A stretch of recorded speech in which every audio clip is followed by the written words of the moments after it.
Člani kulturnega društva dr. Franceta Steleta iz Tunic so tudi letos pripravili na pobočju pod cerkvijo Svete Ane prav zanimivo igro. Ob 100-letnici smrti kamniškega pesnika in pisatelja ter duhovnika Antona Medveda so uprizorili njegovo igro Stari in mladi. Letos smo se odločili za igro Antona Medveda. To je Kamničan, kjer praznujemo 100-letnico njegove smrti. Priprave trajajo tam nekje okrog 3 mesece, tako da ostalo pa poglejte in boste pa sami razsodili. In seveda, mi smo si jo tudi ogledali. Predstava se je začela takoj, ko je odzvonilo večerni ave.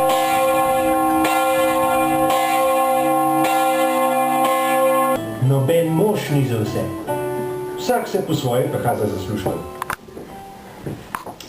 Kaj pa, ali res mislite Francetu izročiti dom?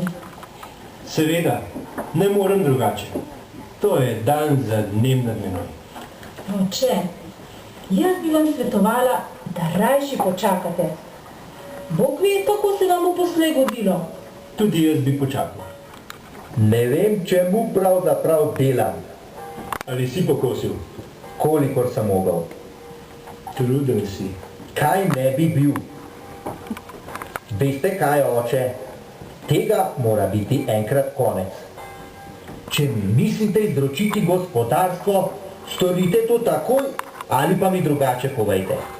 Hlapčevanja brez zaslužka sem se do grla naveličal. Saj ni, da bi moral ravno doma viseti. Svet je velik. Križ Božji, saj ti bom vse dal. Zato pa bodimo veseli, da pride k hiši. Marsikaj bo drugače. Zadovoljen bom, če bo vsaj tako, kakor je bilo sedaj.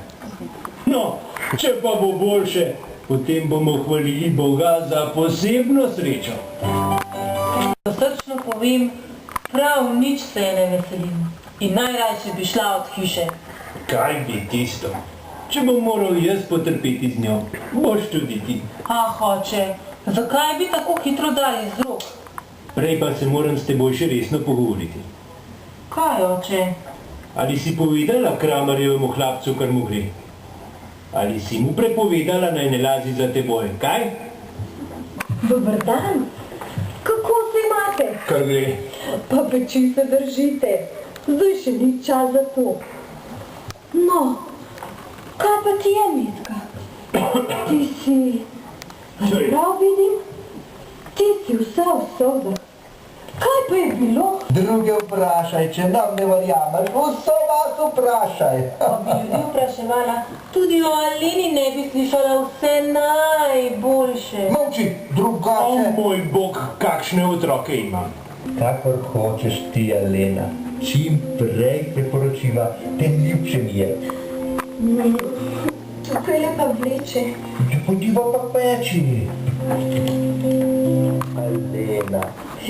Dobre dušice. Skoraj bi pozabila. Kaj pa je bilo neki, da je prejle jokala?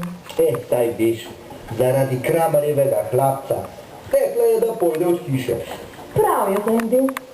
Zdi se mi precej svoje glava in prepir bi imela v hiši. Bog daj dober dan in mamka Božja. Ne biješ ki blagoslovna in plava nad vama. Vse dobite, kar si želite sama. Vidite, bote, to je moja nevesta. Vidim. Zala je in pa šmentano gosposka. Sploh imam godce že najete. Iz mesta bodo prišli. 4 zgodbo na luk. Bote, nič se nikar ne hudujte. Na ženitvovanje pa le pridite. Na učiteljevi svadbi sem godal in zadovoljni so bili z menoj. Oh ja, kaj pa je učitelj? Več kot sta vidva. Bote, lepo časi. Izdal vas ne bom, ker bi s tem izdal tudi svojega svaka. In tega že zaradi sestre ne maram. Iskrena vam hvala. Dajte mi moško besedo na to, pa vam rad dam pravega 50-aka, ne ponarejenega. Tu je moja roka, da ne bom nikomu črknil besedice o tem. Klanjam se, gospodična. Kako pa? Zakaj? Kdaj? poznate z mojim ženinom? Ne, prej ga nisem poznal. Po neki kupčiji sem prišel sem kaj. Kaj ne, gospod Jamnik? Neko kupčijo misliva narediti, pa zdaj še ne. Zaenkrat ne. Zakaj me nisi čakala? Ker sem mislila, da se me že davno pozabi. On molči. Ali ti nisem vedno pisal z nemškega? Moje pismo je bilo zadnje. Prosim, ne. Na mesto odgovora sem prišel sam nazaj v domovino. In zdaj? O, Alena, ali ni mogoče nič več spremeniti? Ne, zdaj je že prepozno. Glejta, praznih rok ne smemo stati. Prihrankov nimam nič. Kaj, če me napade bolezen? Takrat bova že midva skrbela. Prav, saj bo gost tudi vajen po smrti, ali pa še prej, če boste lepo ravnala z menoj. Drugo je pa tvoje.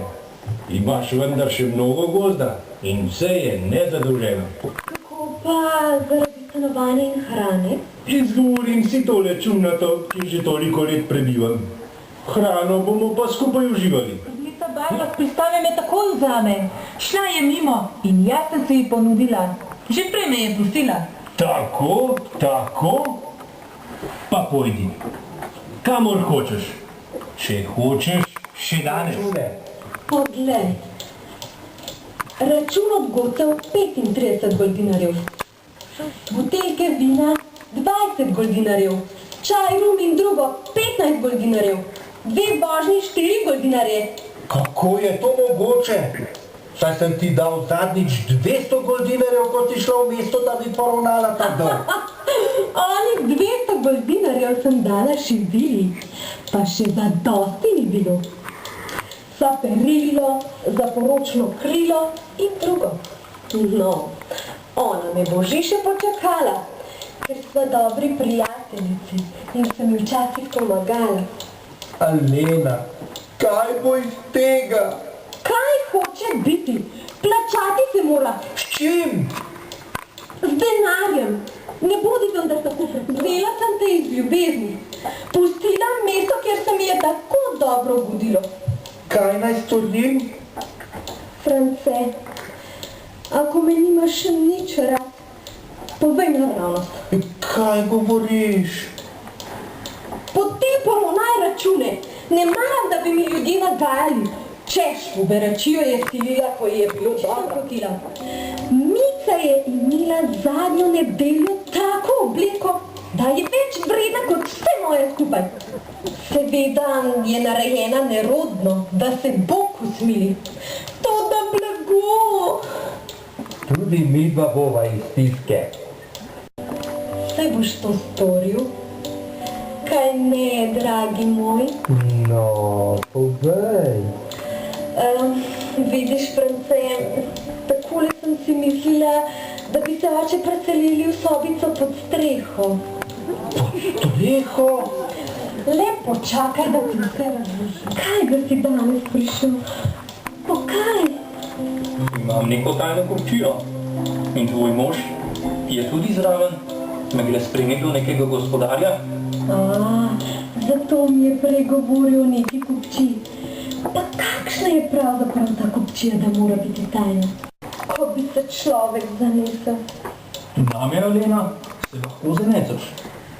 Prisegam ti sveto, da boš srečna. Pregloboko te ljubim, da bi te mogel na srečo pahniti. Če si me kdajkoli ljubila in če me še ljubiš, verjemi mi, Alena, in pojdi z mano. To je ravno moja nesreča, da te še ljubim, Ivan. Še ljubim bolj, kakor prej. Ljubim. Ivan, paziva, mož prihaja. Kaj sem storil tebi, oče, da me Bog tako kaznuje? Ali te nisem ljubil in spoštoval? France,